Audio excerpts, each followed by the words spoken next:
Assalamualaikum warahmatullahi wabarakatuh. Alhamdulillahirrabbilalamin. Wabihi nasta'in wa ala umri dunya waddin. Wassalatu wassalamu ala asrofil anbiya'i wal mursalin wa ala alihi wa sahbihi ajmain.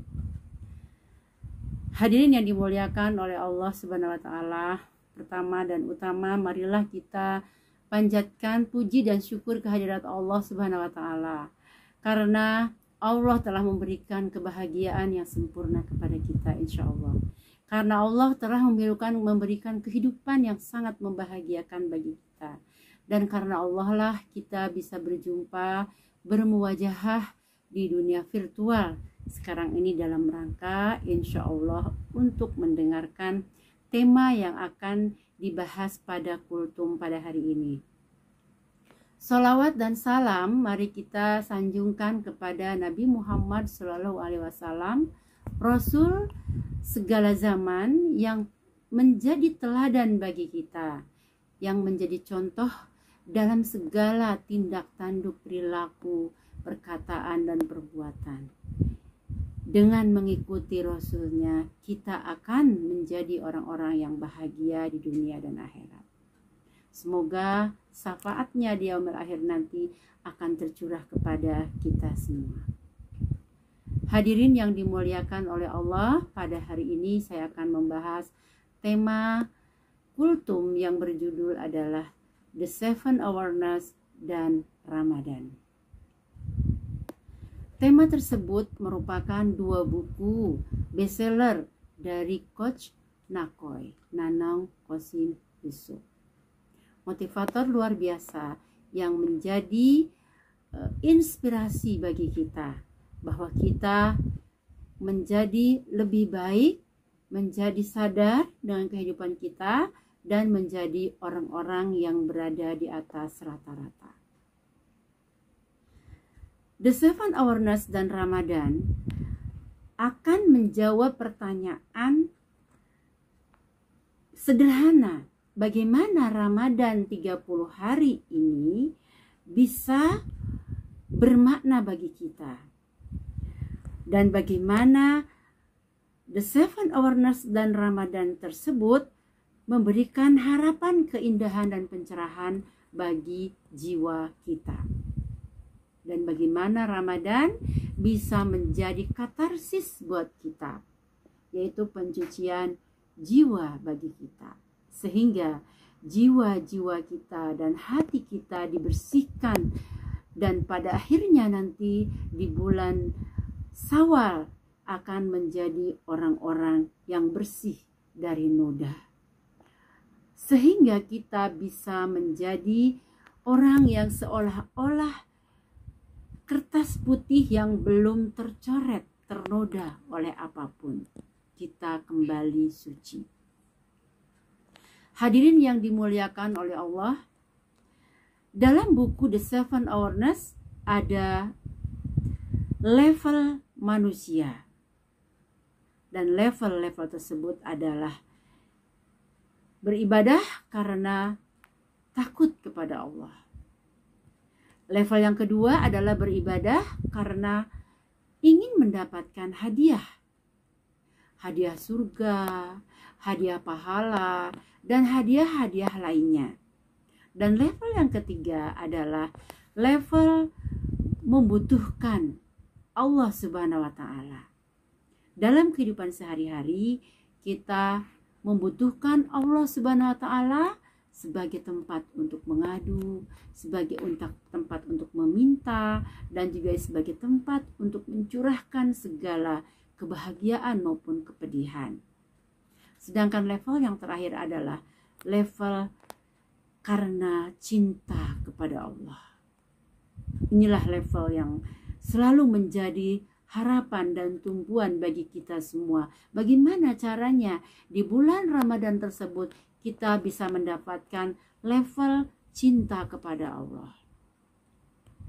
Dan tentu saja keempat level tersebut kita peroleh karena proses menjadi orang yang sadar. Proses menjadi orang yang sadar itu juga ada hasilnya, yaitu bisa hasilnya sedang, bahkan rendah, bisa hasilnya tinggi, dan bisa sangat tinggi. Tergantung kepada orang yang ingin memilih mana yang akan kita pilih, apakah kesadaran tingkat sedang, tinggi, atau sangat tinggi. Hadirin yang dimuliakan oleh Allah Subhanahu wa Ta'ala, memang tidaklah mudah untuk mendapatkan level tertinggi dari kesadaran. Untuk mencapainya tersebut memang harus melalui suatu proses yang sangat panjang. Namun bisa terjadi seseorang mencapai kesadaran tertingginya karena dia dalam keadaan yang sangat terpepet atau kejepit atau sangat bermasalah pada saat itu. Dalam keadaan itulah, dalam keadaan kepepet itulah, dalam keadaan sulit itulah, maka seseorang biasanya ingat kepada Allah. Ya Allah, tolonglah aku. Ya Allah, berikan aku ampunan. Ya Allah, dan ya Allah, dan terus-terusnya. Nah, dengan kepepetnya tersebut, maka bisa saja seseorang mendapatkan kesadaran yang tertinggi. Seperti yang dicontohkan di dalam buku Awareness of Ramadan, bahwa orang itu bisa mendapatkan kesadaran tertinggi ketika dia sudah dalam keadaan yang sangat genting. Dan kegentingan itulah yang membuat dia sadar sesadar-sadarnya. Nah, oleh karena itu hadirin yang berbahagia, fenomena manusia dalam praktik keberagamaannya itu memang dapat digolongkan menjadi dua, yaitu orang yang memiliki pengalaman beragama dan orang yang memiliki kesadaran beragama. Orang yang memiliki kesadaran beragama otomatis dia memiliki pengalaman beragama.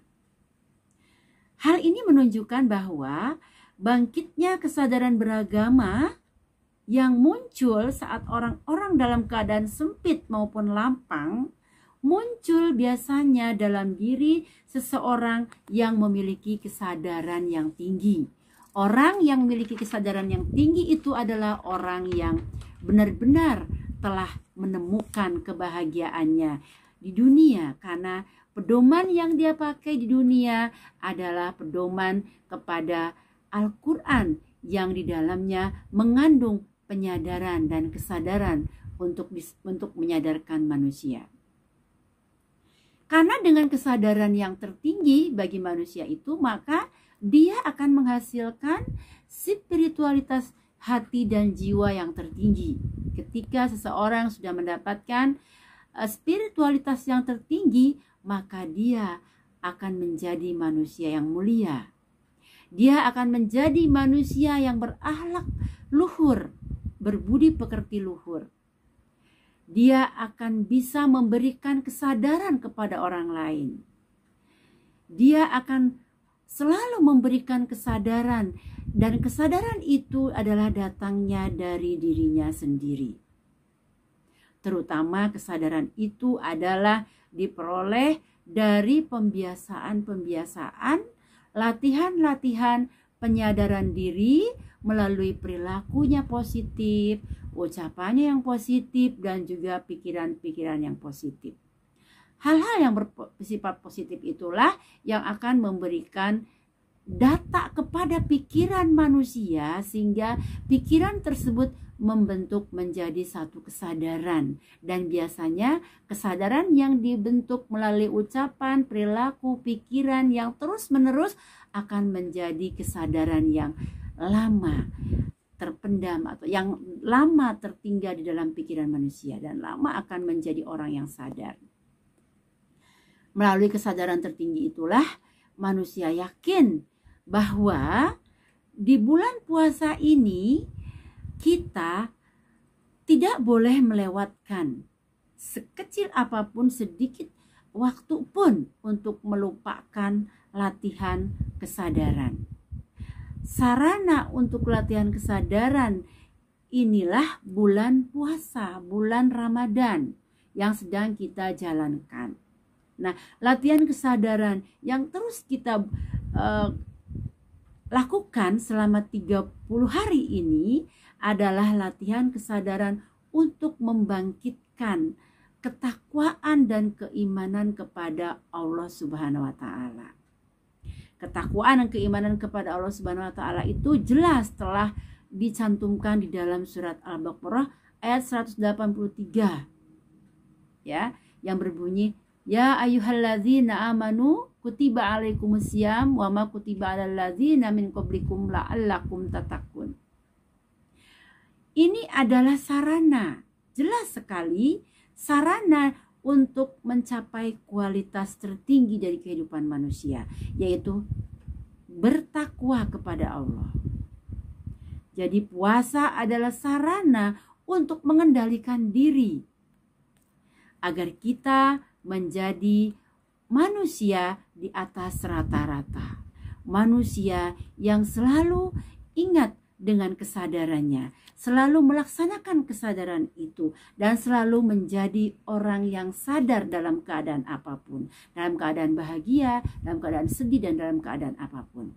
Nah, itulah orang-orang yang memiliki kesadaran tertinggi, yang oleh Allah diberikan kesempatan menjadi orang-orang yang berada di atas rata-rata. Hadirin yang dimuliakan oleh Allah Subhanahu wa taala, itulah yang bisa saya sampaikan. Semoga bermanfaat. Jika ada kata-kata yang tidak berkenan, yang kurang, itu adalah kata-kata yang berasal dari saya. Jika ada kata-kata yang baik, bermakna, dan bisa memberikan inspirasi bagi hadirin, itu adalah datangnya dari Allah. Wabillahi taufiq wal hidayah. Wassalamualaikum warahmatullahi wabarakatuh.